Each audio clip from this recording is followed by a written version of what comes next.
up to speed on the latest in sports. I'm Sean Yao. The Philippine obstacle course team is headed to Florida for the Ninja World Cup USA next week. Marty Bautista with the story.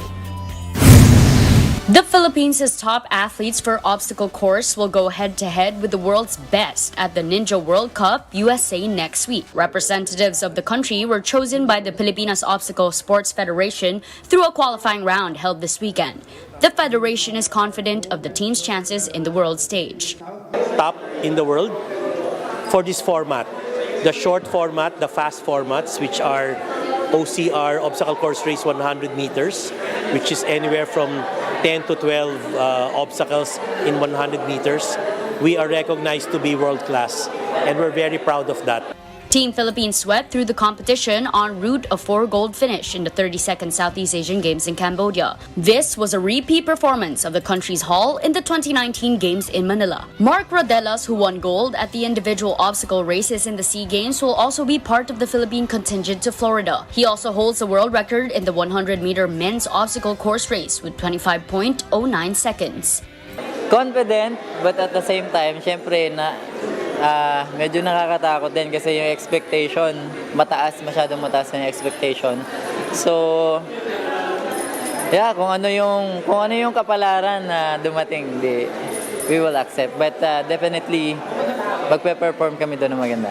Women's world record holder Precious Kabuya, meanwhile, noted of the intense training they undergo for the competition. Kabuya set the record at 33.12 seconds. Both Rodelas and Kabuya made their respective marks at the SEA Games.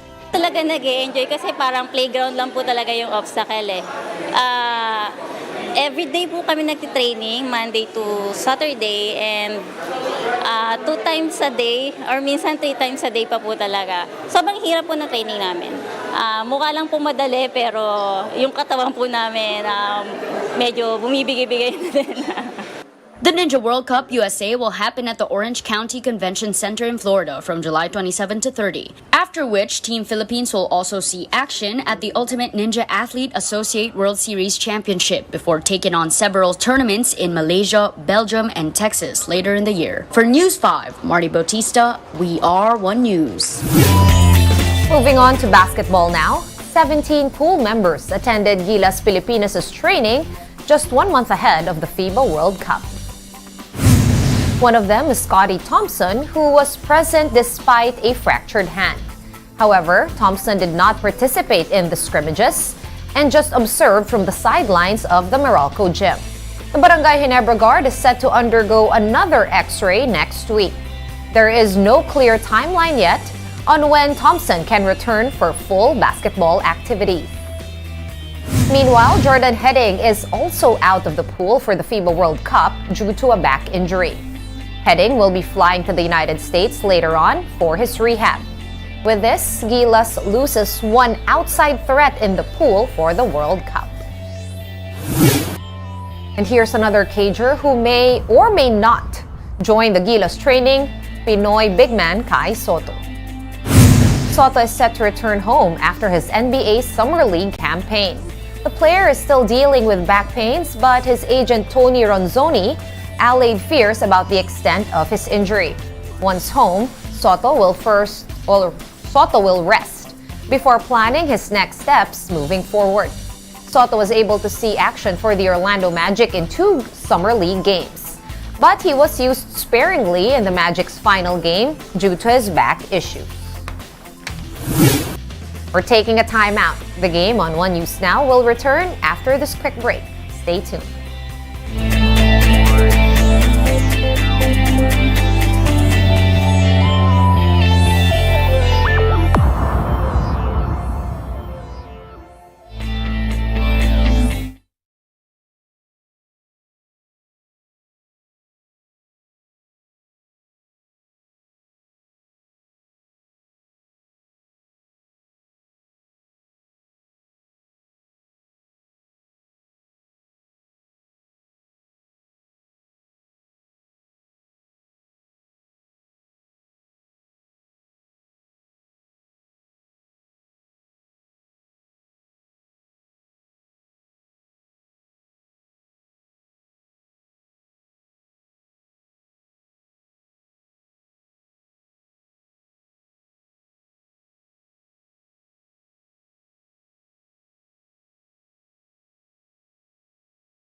for the Summer Games. A flotilla of 39 boats sailed from the Austerlitz Bridge to the foot of the Eiffel Tower. This is to test the 6-kilometer route along the Seine River that will kick off next year's Olympics. Organizers were also able to know the time needed and how to solve potential issues like boat engine problems. The opening ceremony is expected to draw at least 600,000 spectators and will see 50 boats sailing the route. This marks the first time that the opening would be held outside of a stadium. And the Australian women's football team has released a video calling out the gender disparity in the prize money of the FIFA World Cup. The details in this video from Reuters.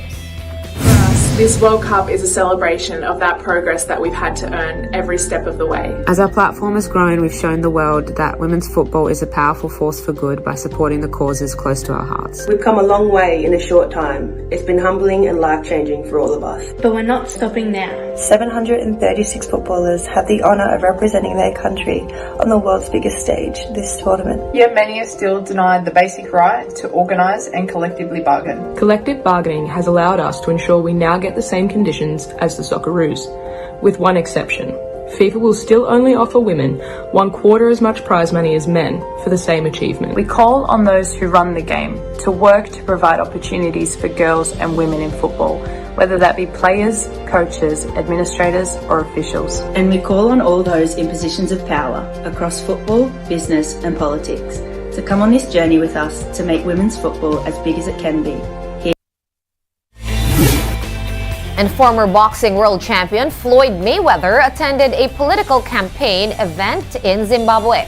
This is part of the ruling party's attempts to woo youth voters ahead of the general election in the area next month. Watch this. Former world champion boxer Floyd Mayweather attended a campaign event in Zimbabwe's capital city, Harare, on Thursday. The celebrity stunt is part of ruling party ZANU-PF's attempts to woo youth voters ahead of a general election next month. I'm happy to see Mayweather in Zimbabwe. Zimbabwean President Emerson Mnangagwa has vowed to do, quote, what we can to remain in power, promising to revive an economy that has collapsed under his watch as he launched his bid for a second 5-year term in June. The youth vote is expected to be a crucial battlefield for the two main political parties, ZANU-PF and the Citizens Coalition for Change. Mayweather thrilled the crowd with a public workout at the event and watched 3 matches from some of Zimbabwe's budding boxers. Some young people attending the rally pledged to vote for ZANU-PF. I'm registered to vote. I'm going to vote for our president, Emerson Mnangagwa. Mnangagwa toppled independent Zimbabwe's first president, Robert Mugabe, in a coup in 2017, which ended Mugabe's 37-year rule. He was hailed as a pragmatic leader shortly after taking power, but scored only a narrow win in the 2018 elections over the CCC's Nelson Chamisa, who will face Mnangagwa again in August. The election takes place amid a raging economic crisis, with high inflation and a currency that plunged more than 50% in June against the US dollar. Get your fill of the latest in sports at onesports.ph. Meantime, the Newsday continues later at 4:30 p.m. I'll see you then. I'm Sean Yao. We are One News.